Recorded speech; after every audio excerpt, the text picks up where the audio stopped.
नमस्कार दोस्तों, कविता Yadav YouTube channel पर आप सभी का स्वागत है। संपूर्ण हिंदी विषय की तैयारी को आगे बढ़ाते हुए अधिक से अधिक महत्वपूर्ण प्रश्नों का विद सॉल्यूशन के साथ करते हुए हम आगे बढ़ रहे हैं। किसी भी स्टेट के अंतर्गत होने वाली टीजीटी पीजीटी हिंदी संबंधी परीक्षा हो, एनटीए नेट की परीक्षा हो या कोई अदर परीक्षा हो जिसमें हिंदी साहित्य संबंधी प्रश्न पूछे जाते हैं, उन सभी विद्यार्थियों के लिए ये क्लास काफी मददगार साबित होगी, क्योंकि हम संपूर्ण हिंदी साहित्य से संबंधित पीवाईक्यू को करते हुए इस श्रेणी के माध्यम से आगे बढ़ रही है। तो इस श्रृंखला को थोड़ी सी और आगे बढ़ाते हुए आज की क्लास में हम आधुनिक काल से संबंधित पीवाईक्यू करते हुए आगे क्लास को आगे बढ़ाएंगे। तो शुरुआत कर लेते हैं आज की क्लास की, क्योंकि निरंतर अभ्यास ही है सफलता का राज। तो देख लेते हैं, प्रश्न नंबर 10 में हम पहुंचे हुए हैं। 9 तक हम पहले कर चुके थे। हमारा चला हुआ है आधुनिक काल। आधुनिक काल के पीवाईक्यू अर्थात जितने भी पिछली परीक्षाओं में पूछे गए प्रश्न हैं, चाहे केंद्रीय विद्यालय में हो या फिर DET+B में हो या यूपी टीजीटी पीजीटी के अंतर्गत हो, सभी प्रश्नों को हम करते हुए धीरे धीरे आगे बढ़ रहे हैं। आपकी परीक्षाओं के लिए काफी हेल्पफुल रहेंगे, चाहे आप टीजीटी पीजीटी परीक्षा देने जा रहे हो, एनटीए नेट की परीक्षा हो या फिर कोई अदर परीक्षा हो जिसमें भी हिंदी साहित्य संबंधी प्रश्न पूछे जाते हैं। तो शुरुआत कर लेते हैं प्रश्न नंबर 10 से। शेक्सपियर के सभी नाटकों का हिंदी अनुवाद किसने किया? शेक्सपियर के सभी नाटकों का हिंदी अनुवाद करने वाले इनमें से विद्वान हुए हैं लाला सीताराम जी। तो देख लेते हैं इनसे जुड़े हुए कुछ और अन्य तथ्य। लाला सीताराम ने शेक्सपियर की कई पुस्तकों का अनुवाद किया है, जिसमें भूल भुलैया इनका जो है प्रमुख रचना मानी जाती है 1885 ईस्वी। लाला सीताराम का उपनाम भूप था। ये पूछा जा सकता है परीक्षाओं में इनका उपनाम, क्योंकि उपनाम से भी एक प्रश्न अवश्य ही पूछे जाते हैं परीक्षाओं में, तो ध्यान रखना है।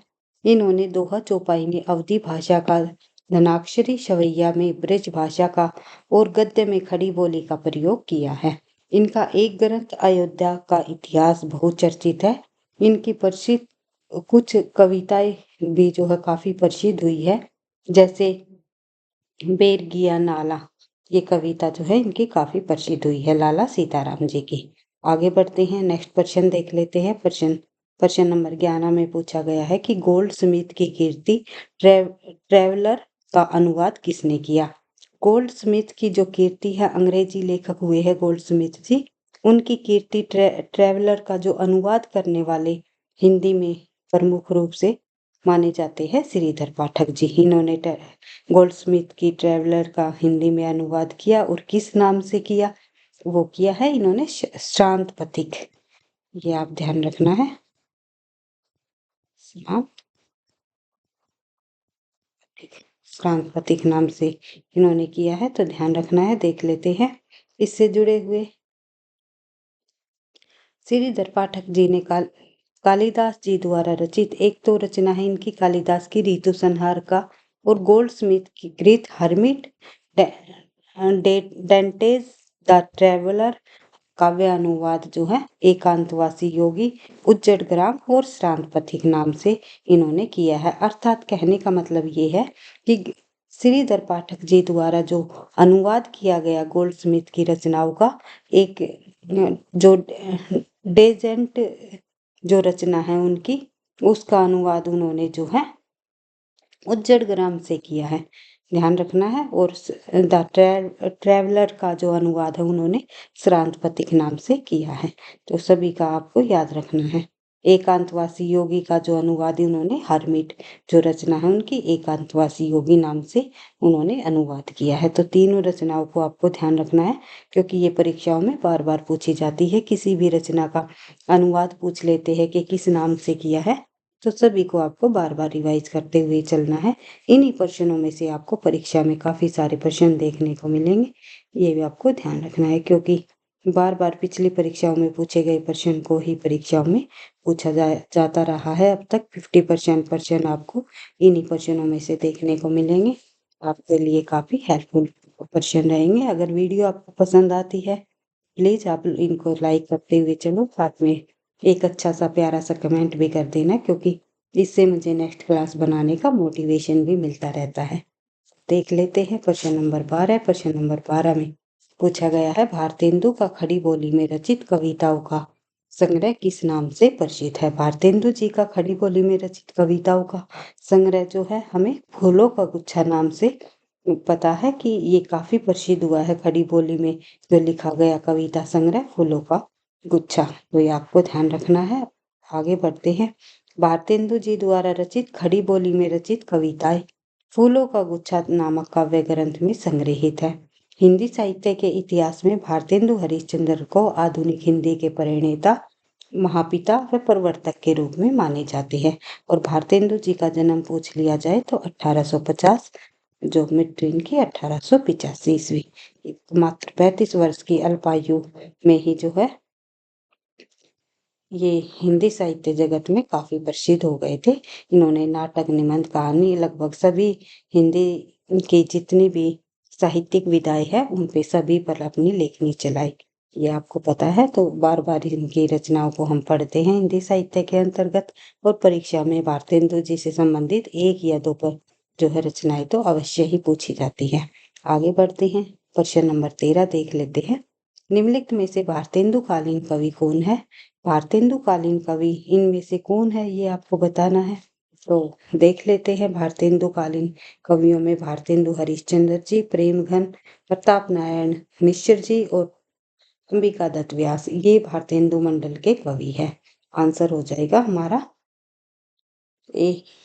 आगे बढ़ते हैं तो देख लेते हैं और अन्य जो कवि आपको यहाँ पर देखने को मिलेंगे तो अलग अलग युग के आपको देखने को मिलेंगे। केवल ए ऑप्शन में ही भारतेंदु मंडल के कवि यहाँ पर दिए गए हैं। आगे बढ़ते हैं। भारतेंदु कालीन प्रमुख कवि इस प्रकार से है, यानी कि भारतेंदु मंडल के जो कवि है वे इनके अलावा जो है और भी अन्य कवि है, जैसे कि भारतेंदु हरिश्चंद्र का नाम हमने देख लिया, बद्री नारायण चौधरी प्रेमघन, प्रताप नारायण मिश्र, साथ ही जगमोहन जी और अंबिका दत्त व्यास, साथ ही राधा कृष्ण दास जी, ये भारतेंदु जी के फुफेरे भाई रहे हैं। ये आपको ध्यान रखना है, फुफेरे भाई रहे हैं। आगे बढ़ते हैं तो देख लेते हैं नेक्स्ट प्रश्न में हम देख लेते हैं। प्रश्न नंबर हमारा 12 है, तो देख लेते हैं क्या पूछा गया है। प्रश्न नंबर 14 है भाई, 12 नहीं 14, तो देख लेते हैं। इसमें पूछा गया है कौन सा निबंधकार भारतेंदु युग का नहीं है।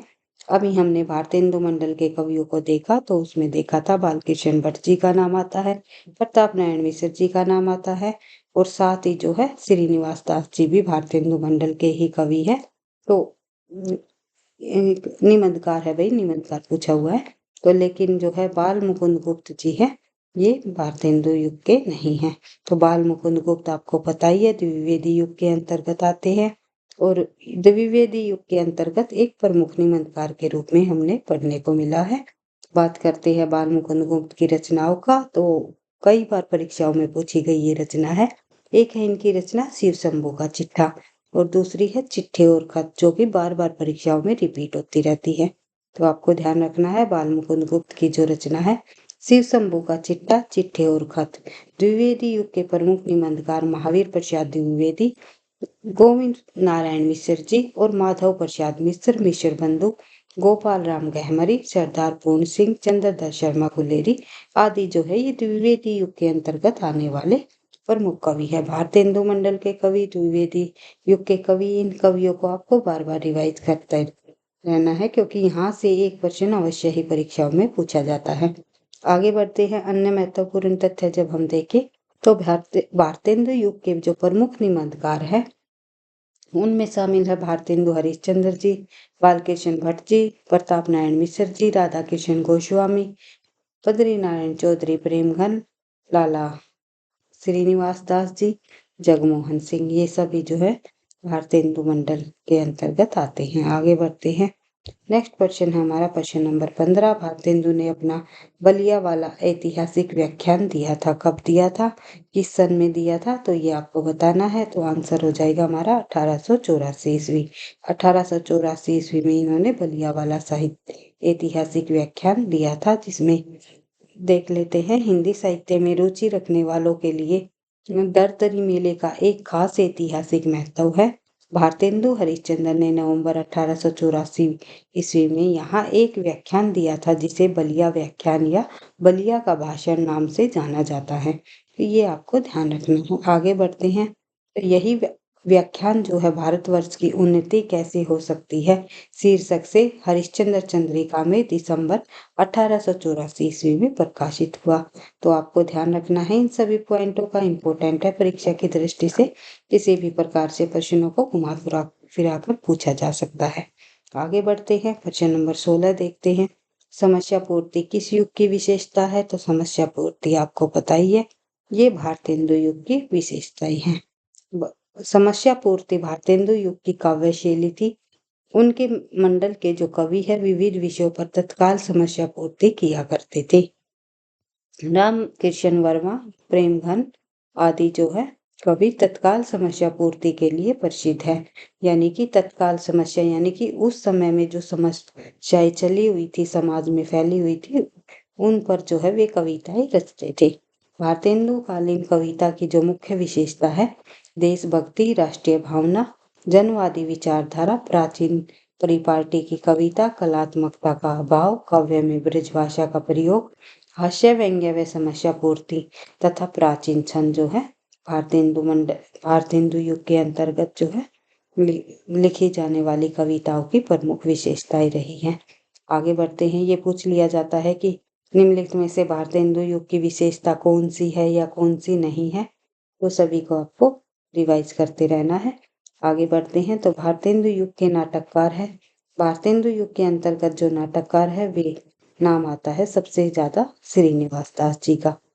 तो आगे बढ़ते हैं। तो देख लेते हैं भारतेंदु युग के प्रमुख लेखकों में बालकृष्ण भट्ट, प्रताप नारायण मिश्र, राधा कृष्ण दास और राधाचरण गोस्वामी, बद्री नारायण चौधरी प्रेमघन, लाला श्रीनिवास दास, देवकी नंदन खत्री, किशोरी लाल गोस्वामी आदि उल्लेखनीय है।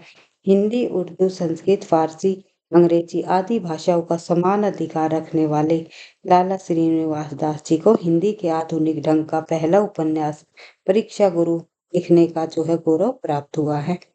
उपन्यास के अतिरिक्त नाटक के क्षेत्र में इन्होंने भरपूर ख्याति भी प्राप्त की है। और श्रीनिवास दास जी के प्रमुख जो नाटक है वो है प्रहलाद चरित्र, तप्ता संवरण, रणधीर प्रेम मोहिनी और जो है संयोगिता स्वयंवर, जो कि बार बार इनके जो है रचनाएं, ये इनके नाटक बार बार परीक्षाओं में पूछे जाते रहे हैं। आगे बढ़ते हैं। नेक्स्ट क्वेश्चन है हमारा प्रश्न नंबर 18। भारतेंदु युग का कौन सा कवि पुष्टि मार्ग में दीक्षित था? तो आपको पता ही है पुष्टि मार्ग में दीक्षित जो भारतेंदु युग के अंतर्गत भारतेंदु हरिश्चंद्र जी रहे हैं। आगे बढ़ते हैं। हिंदी के कृष्ण भक्ति कवियों में विद्यापति, सूरदास आदि अष्टछाप के कवियों में रहीम, रसखान, मीराबाई, बिहारी चाचा हित हरिवंश दास जी और बाबू भारतेंदु हरिश्चंद्र जी, जगन्नाथ दास रत्नाकर, अयोध्या सिंह उपाध्याय हरिओद, धर्मवीर भारती आदि के नाम अत्यंत प्रसिद्ध हैं। अतः स्पष्ट होता है कि प्रस्तुत विकल्प में भारतेंदु युग के कवियों में केवल भारतेंदु हरिश्चंद्र पुष्टि मार्ग में दीक्षित तथा कृष्ण भक्त कवि रहे हैं। आगे बढ़ते हैं। तो देख लेते हैं प्रश्न नंबर 19। प्रश्न नंबर 19 में पूछा गया है कि गद्य रचना को एक कला के रूप में ग्रहण करने वाले, कलम की कारीगरी समझने वाले लेखक कौन थे? तो आंसर हो जाएगा हमारा बद्री नारायण चौधरी प्रेमघन जी। आगे बढ़ते हैं। तो देखते हैं इस प्रश्न से संबंधित कुछ अन्य महत्वपूर्ण बातें समझ लेते हैं। आचार्य रामचंद्र शुक्ल ने अपनी पुस्तक हिंदी साहित्य के इतिहास, जिसका प्रकाशन वर्ष क्या रहा, एक बार रिवाइज कर लेते हैं, 1929 ईस्वी है, आपको ध्यान रखना है। पंडित बद्री नारायण चौधरी प्रेमघन की शैली सबसे विलक्षण थी। ये गद्य रचना को एक कला के रूप में ग्रहण करने वाले, कलम के कारीगरी समझने वाले लेखक थे और कभी कभी ऐसे पेचीदे मजमून बांधते थे कि पाठक एक डेढ़ कलाम के लंबे वाक्य में उलझा रह जाता था। अनुप्रास और अनूठे पद विन्यास की ओर उनका ध्यान रहता था। तो आपको ध्यान रखना है ये सभी बातें जो है हिंदी साहित्य के इतिहास में प्रेमगन जी बद्रीनारायण चौधरी प्रेमगन के संबंध में बताई गई है। आगे बढ़ते हैं, नेक्स्ट क्वेश्चन देख लेते हैं हम। हमारा जो नेक्स्ट क्वेश्चन है दिया गया है भाई, कुछ और अन्य तथ्य है इस प्रश्न से संबंधित, तो देखते हैं। भारत सौभाग्य प्रयाग रामागमन प्रेमगन जी की प्रसिद्ध नाटक है। प्रेमगन के जीर्ण जनपद नामक एक काव्य भी लिखा, जो कि काफी इम्पोर्टेंट है, बार बार परीक्षाओं में पूछा जाता है। जीर्ण जनपद रचना जो है किसकी है, तो आपको ध्यान रखना है प्रेमगन जी द्वारा एक काव्य लिखा गया, जिसमें ग्रामीण जीवन का यथार्थ चित्रण दर्शाया गया है। आगे बढ़ते हैं, तो नेक्स्ट क्वेश्चन हम देखते हैं। नेक्स्ट क्वेश्चन में दिया गया है कि नीचे दो वक्तव्य दिए गए हैं, इसमें से एक कथन है ए और दूसरा कारण है आर, यानी कि एक कथन दिया गया है, आर उसका कारण दिया गया है। तो हमें दोनों कथनों को देख लेना है, फिर हमें जो है डिसाइड करना है या आंसर पता करना है कि इनमें से कौन सा कथन सही है, कौन सा गलत है, क्या दोनों सही है या एक दूसरे के पूरक है या नहीं है। तो देख लेते हैं पढ़कर कथन को। सबसे पहले देखते हैं, भारतेंदु युग के आते आते हिंदी साहित्य में अनेक पत्र पत्रिकाओं का प्रकाशन आरंभ हो गया था। तो आपको पता ही है, भारतेंदु युग में जो है मुख्य रूप से 3 पत्रिकाएं निकाली गई। भारतेंदु हरिश्चंद्र जी द्वारा बाला बोधनी, जो कि स्त्रियों से संबंधित थी, हरिश्चंद्र चंद्रिका और कवि वचन सुधा जो है, इसका जो पत्र पत्रिकाओं का प्रकाशन आरंभ हो चुका था। फिर भारतेंदु युग के सभी लेखक पत्रकार थे। उपयुक्त वक्तव्य के आधार पर नीचे गए विकल्पों का हमें सही उत्तर चुनना है। तो आंसर क्या होगा इस प्रश्न का, तो इस प्रश्न का आंसर हो जाएगा हमारा दोनों कथन सही है। दोनों कथन सही दिए गए हैं इसमें कि भारतेंदु युग में आते आते जो पत्र पत्रिकाओं का आरंभ हो गया था, और साथ ही जो है सभी इस युग के जो इस भारतेंदु मंडल के कवि रहे हैं, सभी कवि जो है उन्होंने पत्र पत्रिकाओं का संपादन किया था, यानी कि पत्रकार के रूप में रहे थे। तो ये आपको ध्यान रखना है। तो दोनों के दोनों ये सही है, और एक ही जो सही व्याख्या है आर कारण भी सही बताया गया है। तो आगे बढ़ लेते हैं, तो देख लेते हैं नेक्स्ट क्वेश्चन। हमारा नेक्स्ट क्वेश्चन में पूछा गया है द्विवेदी युग से संबंधित महत्वपूर्ण प्रश्न। भारतेंदु युग के बाद आते हैं द्विवेदी युग के PYQ। द्विवेदी युग के PYQ को भी जो है हम करते हुए आगे बढ़ेंगे, तो नेक्स्ट क्लास में हम करने की कोशिश करेंगे। आज की क्लास केवल छोटी क्लास होगी आप लोगों की, तो अब से जो है मैं रेगुलर क्लास डालने की जो है पूरी कोशिश करूंगी।